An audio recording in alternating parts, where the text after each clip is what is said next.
Sean cada uno de ustedes bienvenidos a la Iglesia Alianza Cristiana y Misionera de Miraflores.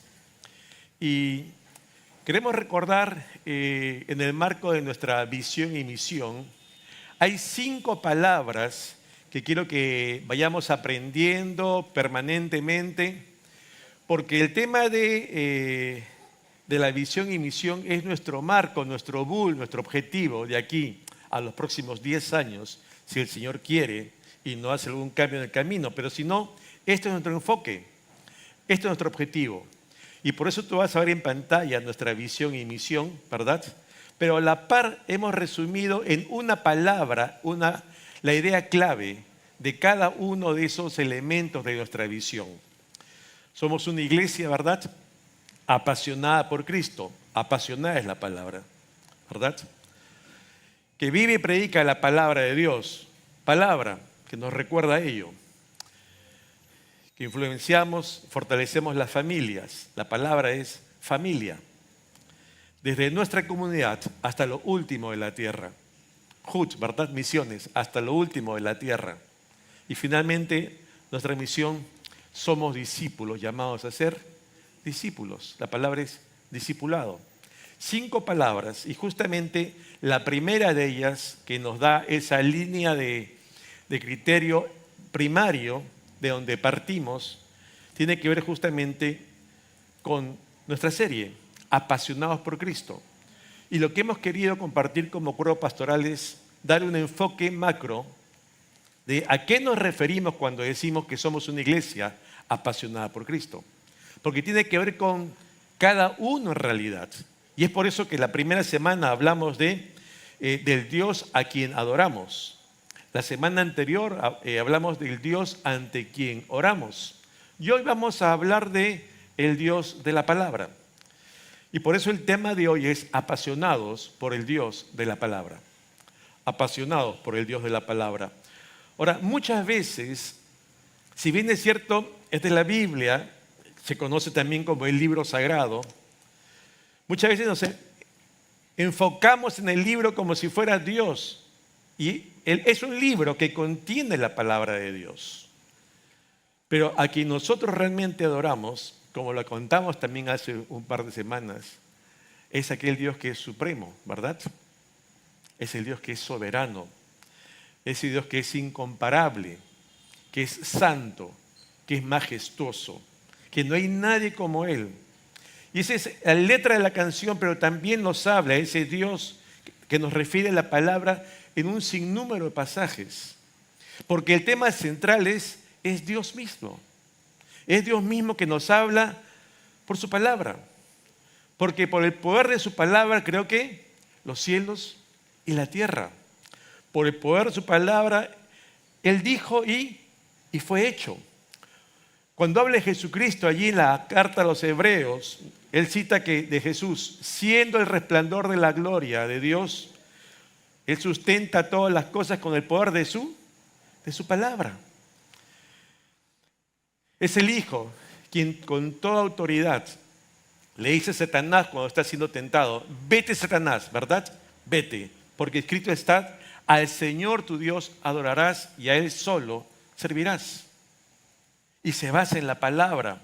Aquel Jesús que abriendo su boca enseñaba diciendo, hablando de Jesús, aquel que por su palabra aplicaba sanidad, aquel que por su palabra echaba fuera demonios, aquel que por su palabra calmaba tempestades, aquel Jesús que llamó discípulos para encomendarles la extensión del reino hasta lo último de la tierra.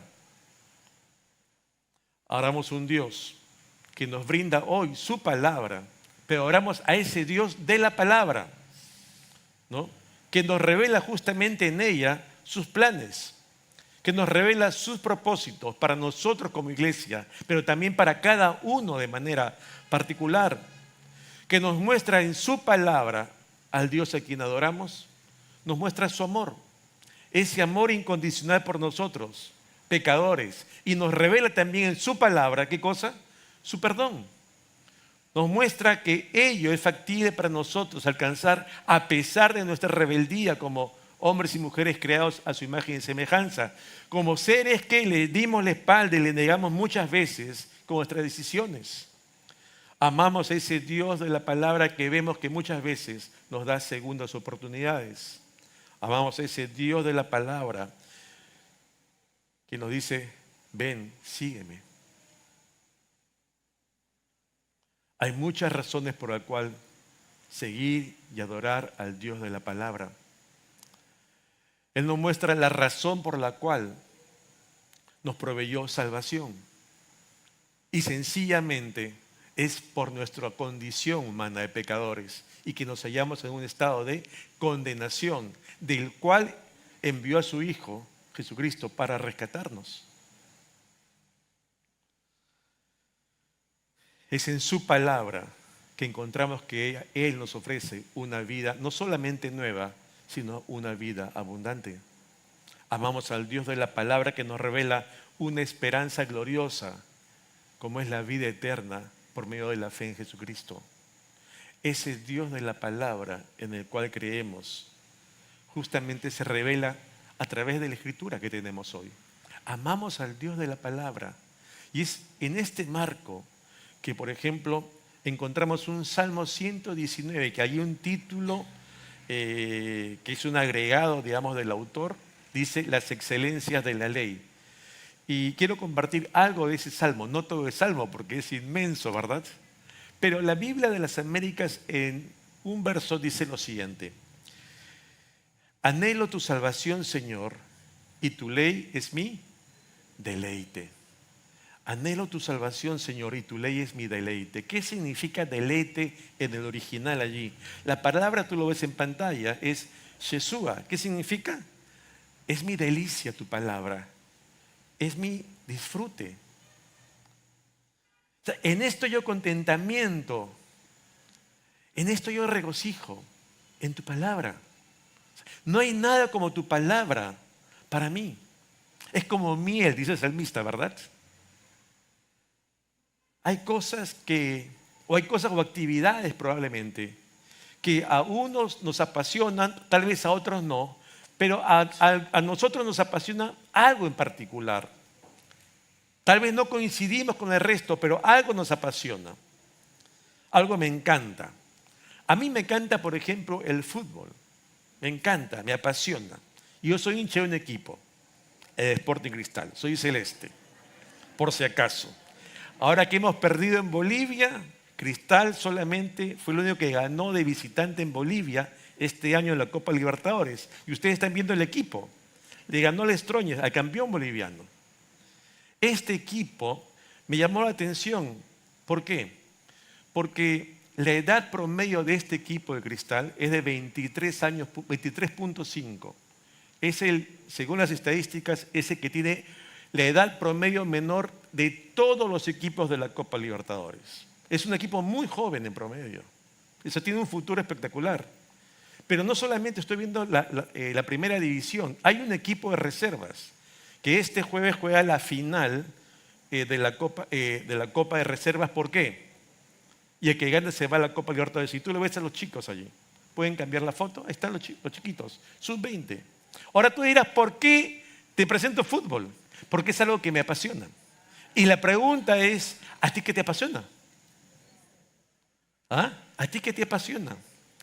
Algunos dirán, bueno, yo me gusta ir a pasear, me gusta el cine, ¿verdad? Me gusta salir a comer, me gusta la playa, ¿no? ¿Qué te gusta a ti? ¿Qué es algo que realmente, yo digo, yo puedo explicar todo esto porque tal vez a otros que no sean de Cristal no saben porque no les gusta, pero esto a mí sí me gusta. La pregunta es, ¿a ti qué te gusta? ¿Qué es lo que apasiona tu alma, tu vida? Tú puedes decir, esto me atrae, ¿no? Y entonces le dedicas tiempo a esto. ¿A qué le dedicas tiempo? Que no sea tu trabajo, que no sea tu estudio. ¿A qué? Por eso debemos reenfocarnos en el tema de hoy, porque el contexto habla de apasionados por Cristo. Y entonces tenemos que ver, la palabra de Dios, ¿me apasiona? La palabra de Dios me apasiona, contéstate para ti. ¿Tú tendrías algún indicador que puedas tú decir, bueno, esta es una medición que puedo decir, me apasiona y lo valido con esto?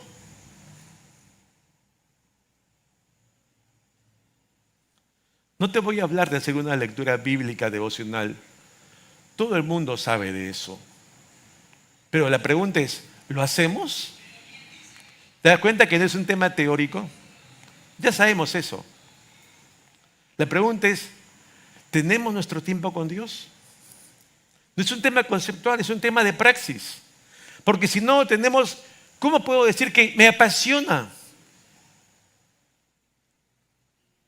Preguntémonos. Porque ponemos énfasis realmente en aquello que nos deleita. Y comenzamos a conocerlo más y más y más. Y allí nos dedicamos justamente tiempo, esfuerzo, dinero incluso, ¿verdad? Me gusta esto, me voy a un concierto, compro entrada, se acabó en un día, pues yo ya tengo mi entrada, ¿verdad? Eso pasa. Voy al estadio, no importa que me apaguen la luz, pero ahí estoy. ¿No es cierto? Ya tengo entradas. Es así. ¿Por qué vas? Porque te apasiona, pues. Y la pregunta es, cuando volvemos a la Escritura, ¿te apasiona estar con el Señor leyendo? Porque no se trata de que el libro lo tengas allí, la Biblia en tu escritorio, o lo tengas en tu oficina, o lo tengas en tu mesa de noche. Yo tengo 10 Biblias y más. No se trata de que tengas una Biblia o que tengas 50 Biblias, sino se trata de que la abramos y la leyamos y estemos deleitándonos en la presencia de Dios de la manera cuando Él nos habla. ¿Te das cuenta que es distinto? Y entonces la palabra de ese deleite cabe aquí. Hallo deleite yo cuando me acerco al Señor en su palabra. Y si voy más atrás, ¿me acerco siquiera al Señor en su palabra? ¿Estoy cada día más cercano de Dios o más lejano de Dios? Porque puedo venir a la iglesia todos los fines de semana, pero puedo tener mi Biblia cerrada todos los días de la semana. Entonces, ¿cuán cerca o cuán lejos estoy de Dios? Porque no se trata de escuchar un audio de devocional en la mañana, 5 minutos. Porque estás escuchando lo que alguien ya se alimentó, digirió y lo comparte. Pero cada uno en lo íntimo hemos separado un tiempo porque me deleito, porque invierto espacio, tiempo, horas, hombre, en acercarme a mi Señor y deleitarme en su presencia sabiendo que Él me habla hoy. Y si no lo hago, yo pregunto entonces, ¿me apasiona el Señor? No es que yo lo diga, sino es que realmente yo debo preguntarme, ¿me apasiona el Señor?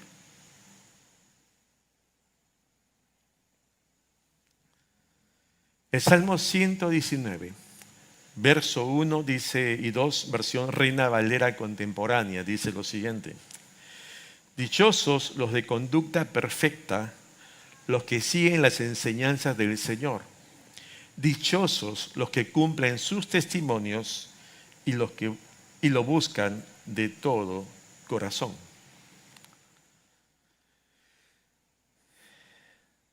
Dichosos. Ahí está en el original, ¿verdad? Escher, que habla de felicidad. ¿Cuán feliz? Otra palabra es bienaventurado. Cantamos incluso una canción que se llama Soy feliz.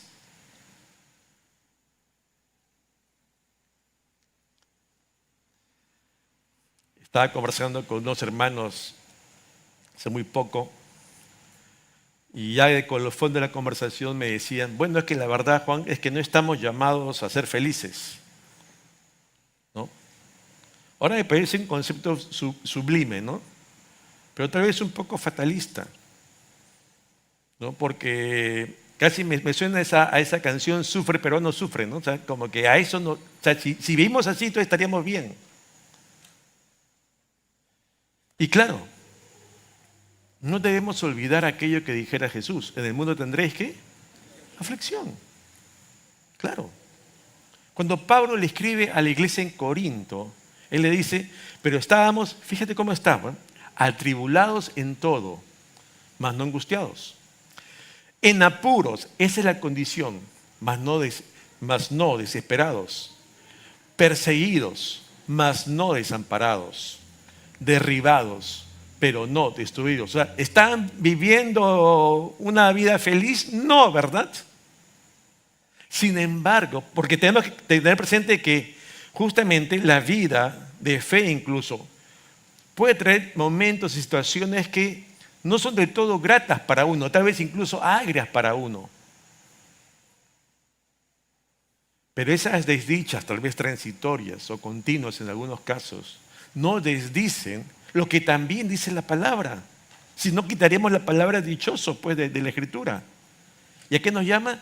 Dice, sé feliz. ¿Cuándo? Como lo dice aquí, ¿no? Felices los de conducta perfecta, los que siguen las enseñanzas del Señor.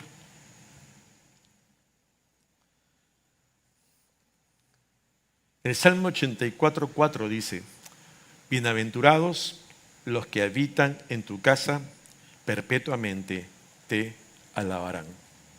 ¿Y qué está hablando?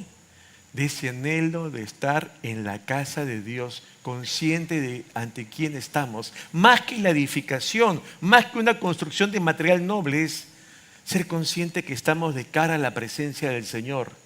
Y ello entonces provoca en mí ¿qué cosa? Felicidad, contentamiento, dicha.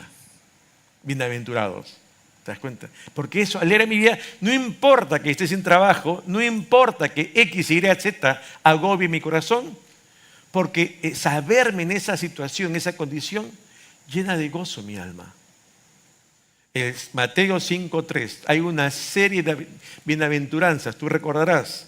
Bienaventurados los pobres de espíritu, porque de ellos es el reino de los cielos. Bienaventurados, felices ¿quiénes? Los pobres de espíritu. Aquellos hombres y mujeres que se saben necesitados de Dios.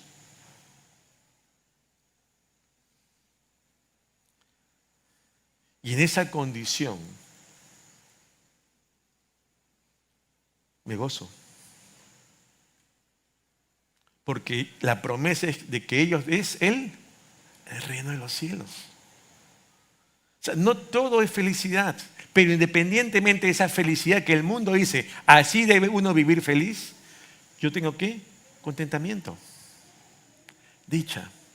Porque no tiene que ver con mi circunstancia personal de vida, sino esa convicción que tengo de esa certeza de que yo adoro a un Dios que es real, que vive y tiene un interés por mí y me trata justamente para que Él cumpla sus propósitos en mí y a través mío.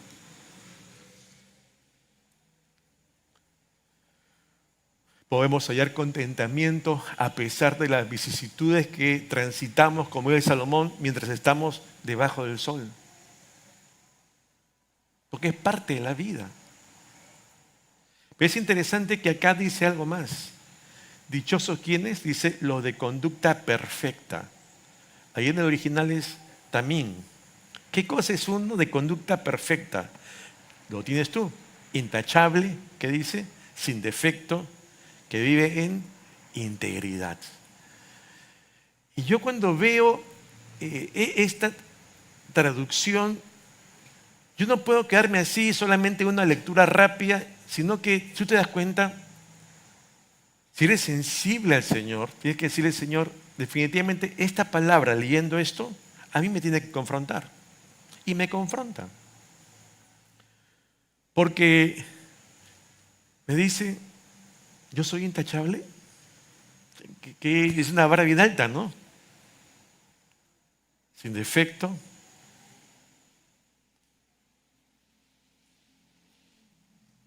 Y tal vez hay que interpretarlo mejor y vamos a ir a eso, pero no es algo que fuera para otros. Porque si soy honesto y quiero acercarme a Dios y decir, Señor, háblame, entonces esta palabra que fue escrita hace muchísimos años se hace viva hoy y para mí vigente. Y entonces tengo que yo preguntarme, ¿cómo me estoy comportando delante de Dios y delante de los hombres, aún en lo secreto?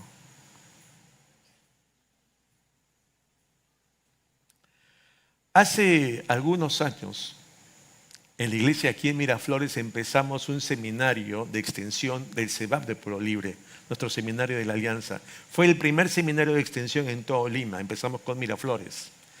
Y allí tuve la oportunidad de postular.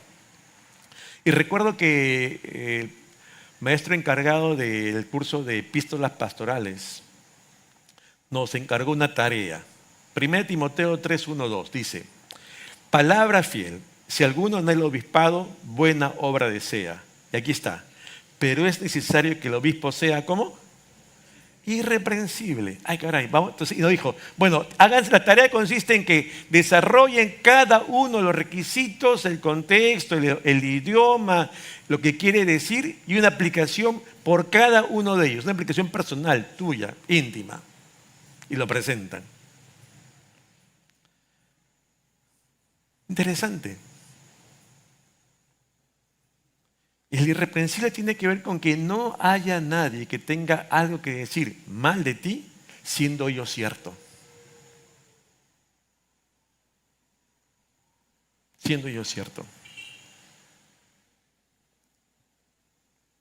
Y definitivamente entonces pone la valla alta. Ese es uno de los tantos requisitos.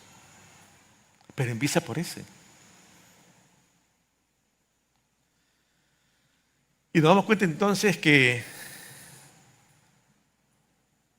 es cuando me acerco al Señor en su palabra, me doy cuenta que no es solamente una lectura como de un libro, sino que estoy acercándome a Dios y el Dios de la palabra me trata.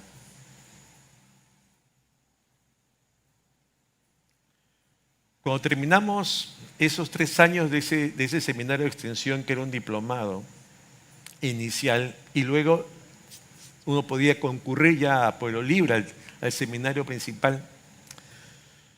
Yo en ese entonces no tenía convicción de llamado pastoral, yo estaba estudiando para servir mejor, como todos los que estamos aquí, servir mejor a nuestro Señor. Ok, voy a prepararme y ya serviré mejor en mi iglesia local, como Miraflores. Yo era maestro de escuela dominical. Y acabó el seminario, acabó el diplomado, los 3 años, y ya tocaba inscribirse para ir a Pueblo Libre. Empezamos 85 personas aquí, era de toda la zona sur, y terminamos 10 graduados. De los 85, 10 graduados, solo 5 en Miraflores. Y algunos pastores de aquí y varios hermanos, compañeros del estudio decían, bueno, Juan, ahora tú vas a Pueblo Libre. Y yo le dije, no, ¿para qué? Es que ya hay que ir a Pueblo Libre. No, que yo no tengo convicción de llamado. Y yo decía no, y no, y no, y no. Y un día me pregunté, ¿y no será que yo soy el que me estoy negando? Y no me he dado cuenta. Y entonces yo me puse a buscar al Señor, llorar realmente al Señor por esto. Señor, ¿será que tú me estás llamando? Y uno de las respuestas me dio algunos pasajes. Uno de los pasajes que me respondió el Señor fue este. Salmo 101, verso 6. Dice, mis ojos pondré en los fieles de la tierra para que estén conmigo. El que anda en el camino de la perfección, hablando de esta perfección, me servirá. Yo no tenía ni la menor idea a qué me metía ni qué iba a pasar en el futuro. Pero este pasaje me habló mucho. ¿Y a quiénes se refiere con fieles? Es alguien en quien se puede confiar. Es alguien en quien puedes creer. Alguien estable. Alguien que se va a mantener a tu lado y no se va a ir. Esa es una persona fiel. Pero además dice que ande en el camino de la perfección. Finalmente, ¿qué significa eso traducido? Que ande en camino de integridad, que sea una persona íntegra. Eso quiere decir. Íntegra. Y otra vez la valla muy alta, como debe ser. Y bueno, En ese entonces yo respondí al Señor y fui al seminario. Y bueno, entonces yo entendí que debía cuidar mi vida a partir de ese momento con mayor ahínco, porque era ya un tema personal, a sabiendas, ¿verdad? Y claro, podemos quedarnos en la historia. Esto pasó hace muchos años. Pero cuando estaba desarrollando el tema, me hice otra pregunta. ¿Y qué de hoy? ¿Me cuido hoy? Porque ayer que empezaba, dije, hay que cuidar, debo cuidar mi vida. Ha pasado mucha agua debajo del puente. Y la pregunta hoy, en esta fecha, es, ¿me sigo cuidando?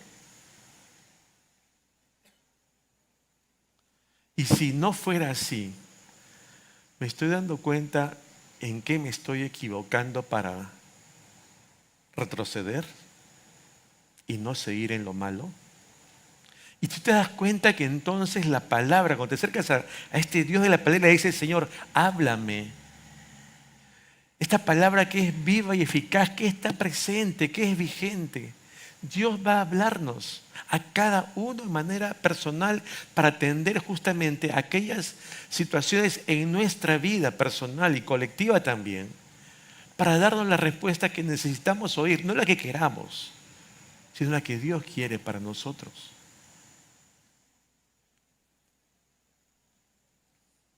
El Salmo 119, verso 114 dice, mi escondedero, mi escudo eres tú, en tu palabra está buscando la dirección del Señor. Yo tenía un sinfín de asuntos que resolver, ya casado incluso, sobre temas diversos, y aún soltero también sobre temas diversos. Y que tuve que pedir la dirección del Señor. Señor, ¿qué hago aquí? Y es interesante que encontraba en su palabra la respuesta. Y mira qué hermoso. En tu palabra espera, porque tienes una convicción que viene de Dios. Y esperas en todo el tiempo. Y fíjate que dice este Salmo 119, 65. Bien has hecho con tu siervo. Está expresando el salmista, oh Jehová, conforme a tu palabra. Ya pasó, ya lo cumplió. Aquello que justamente dijo, no te preocupes, esto va a pasar, pasó. Pero has podido descansar ¿en quién? En Él, en su palabra, en su promesa. ¿Cómo lo haría? ¿Cuándo lo haría? ¿Qué sería? Eso ya no nos compete.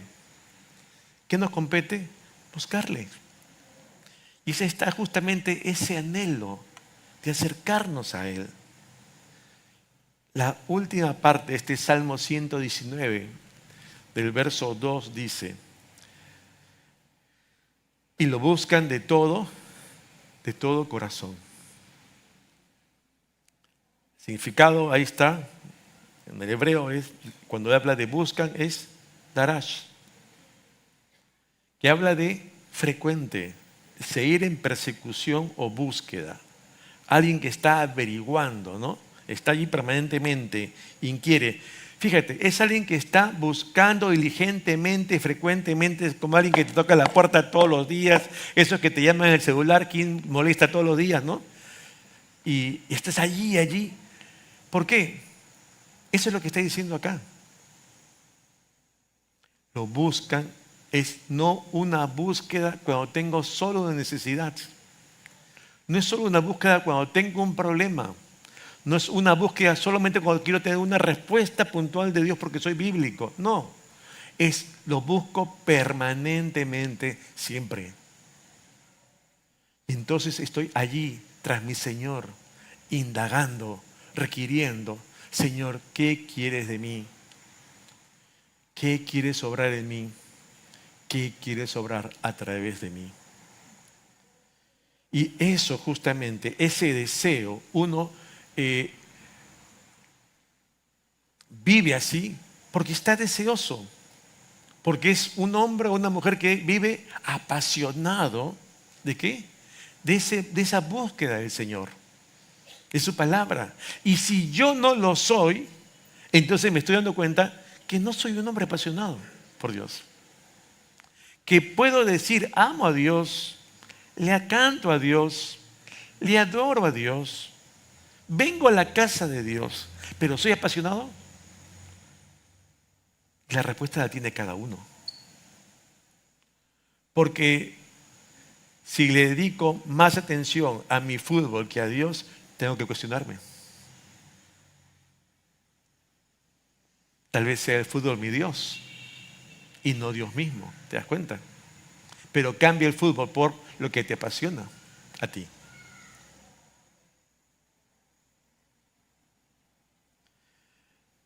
La actitud del salmista, por eso, cuando dice aquí y lo buscan de todo corazón, es que nos volvamos seguidores de Dios, ¿no? Seguidores, como que ahí le hace su manito, su flechita al Facebook o al Instagram y es tu seguidor. Pero nos hacemos ¿qué? ¿Seguidores de quién? De Dios. Y estamos siguiendo a Dios. Y es justamente eso, estando pendiente de lo que Dios tiene para nosotros. Y por eso, voy terminando, encontramos esta expresión preciosa del salmista en el Salmo 42. Allí dice lo siguiente, versos 1 y 2. Como el ciervo brama por las corrientes de las aguas, así clama por ti, oh Dios, el alma mía. Y pone ese ejemplo, ese paralelo. Mi alma tiene sed de Dios, del Dios vivo. ¿Cuándo vendré y me presentaré delante de Dios? Como pregunta, no sé si retórica, pero una pregunta final frente a una situación previa. El bramido del ciervo obedece a un par de situaciones. Quiero comentar una.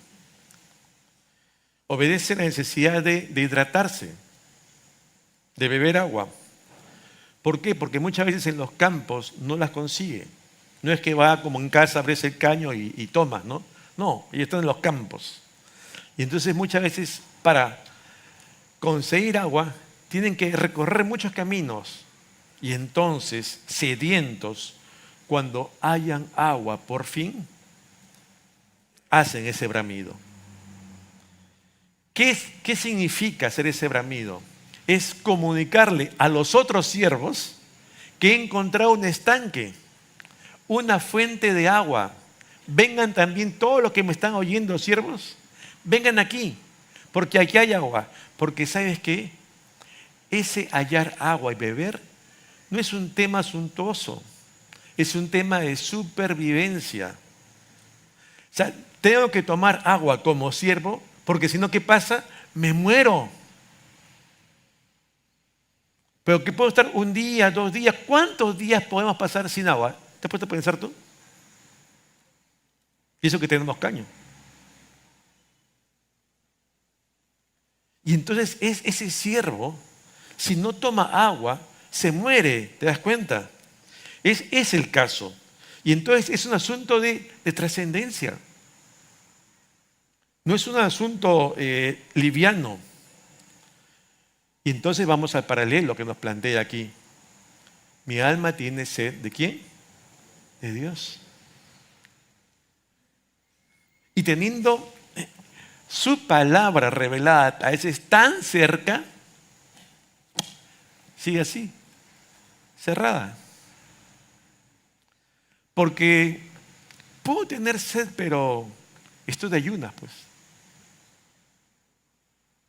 Y entonces es como que no tuviera sed. No me hace falta. Y yo tengo que preguntarme por qué no me hace falta.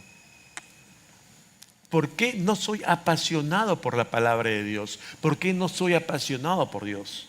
Porque si anhelamos ser una iglesia apasionada por Cristo y no lo somos, hay que decirle, Señor, obra en mí. Porque yo anhelo realmente para adorarte en espíritu y en verdad como debe ser y ser un correcto adorador, tener hambre y sed de ti. Como dice un libro, hambre de Dios. Y eso es lo que, si nos damos cuenta que no soy apasionado por Dios, yo creo que es una buena oración, Señor, hazme apasionado por ti. Cámbiame alguna prioridad que me desenfoque de lo que realmente es mi primer aspecto en la vida. Porque no se trata aquí de que te provoque una Coca-Cola o un jugo verde, ¿verdad? No se trata de algo accesorio, sino en nuestra vida de discípulos del Señor, de cristianos. Es algo trascendente, porque si no aprendemos a beber de ese manantial de vida, entonces me muero como el siervo. Hay una necesidad en nosotros que requiere ser satisfecha. Y debemos abrir nuestros ojos espirituales, hermanos, para decir, reconocer si en verdad me he dado cuenta o no me he dado cuenta hasta aquí si soy un hombre y una mujer apasionada por Dios. Y esta es solamente, digamos, una métrica entre otras que podemos considerar para poder decir, ¿lo soy o no lo soy? ¿Cuándo vendré y me presentaré delante de Dios? ¿Cuándo? Habla de tiempo. El hecho ya está sobreentendido. Hay que venir. Y la pregunta que plantea aquí es, ¿cuándo vendré? Y la pregunta que te planteo a ti es, ¿cuándo vendrás? ¿Cuándo vendrás al Señor sediento de Dios? Mi alma tiene sed de Dios. Yo creo, hermanos, que es tiempo de acercarnos a Dios. Termino con lo que cita el profeta Isaías. Él dice, buscad a Jehová mientras pueda ser hallado, llamadle en tanto está cercano. Hace muchos años conocí al Señor y recuerdo que había librerías que vendían un sinnúmero de medios por el cual se promociona el Evangelio y habían calcamonías. Y el primer versículo que vi en calcamonía fue este. Y lo compré. Buscad a Jehová mientras pueda ser hallado, llamadle en tanto está cercano. Habrá un tiempo que se cerrará la puerta, que es cuando el Señor venga por segunda vez. Hay un tiempo para todo debajo del sol. Hoy estamos viviendo de gracia, pero no esperemos momentos en que ya no podamos tocar su puerta. Yo te animo, hermano, hermana, a que cada uno evalúe su vida y se pregunte, ¿en qué medida soy apasionado por Dios y por el Dios de la palabra? Amén. Te invito a inclinar tu rostro allí donde estás. Señor, tú conoces nuestras vidas absolutamente. A ti nada te es oculto. Tú no puedes ser burlado. Y estamos hoy aquí, Señor, un grupo de tus hijos, conscientes de nuestra condición personal de vida. Por eso te rogamos, Padre, que tú, que escudriñas nuestra mente, nuestros corazones, con tu palabra,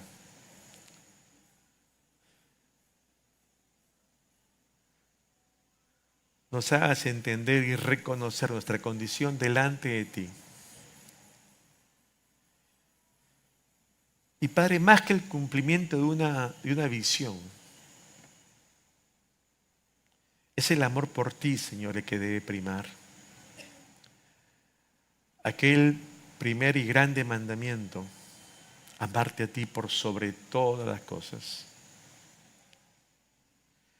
Y por eso, Padre, te rogamos que trates con cada uno de los que estamos aquí en esta noche. Y empieza por mí. Ayúdame, Señor, y ayúdanos a dejar de lado todo aquello que nos desenfoca de lo que debe ser nuestra prioridad, que eres tú. Todo tiene su tiempo debajo del sol. Ayúdanos otra vez a ser más administradores del tiempo, mejores administradores del tiempo. Y darle el peso específico a cada asunto. Pero no dejar de lado, Señor, y de acercarnos a ti por medio de tu palabra. Haznos, Señor, adoradores tuyos, verdaderos. Si no tenemos, Señor, esa pasión hoy, pon en nuestro corazón fuego por ti, Señor. Anhelo de adorarte, Señor, con todo nuestro ser, cuerpo, alma y espíritu. Que podamos, Señor, rendirnos a ti realmente, más allá de las circunstancias de vida que podamos estar pasando. Todo es absolutamente secundario frente a lo principal que eres tú. Es por ti que estamos viviendo hoy. Es por ti que tenemos esperanza.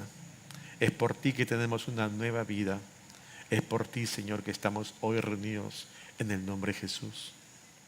Y por eso, Padre, ayúdanos a tomar las decisiones conscientemente y voluntariamente de poder poner nuestros ojos en ti. Gracias, Dios, por lo que harás desde hoy en nuestras vidas. Y ayúdanos a ser adoradores tuyos, Señor, como tú demandas, a adorarte en espíritu y en verdad. A ti sea todo el honor y la gloria en Cristo Jesús. Amén. Dios le bendiga, iglesia.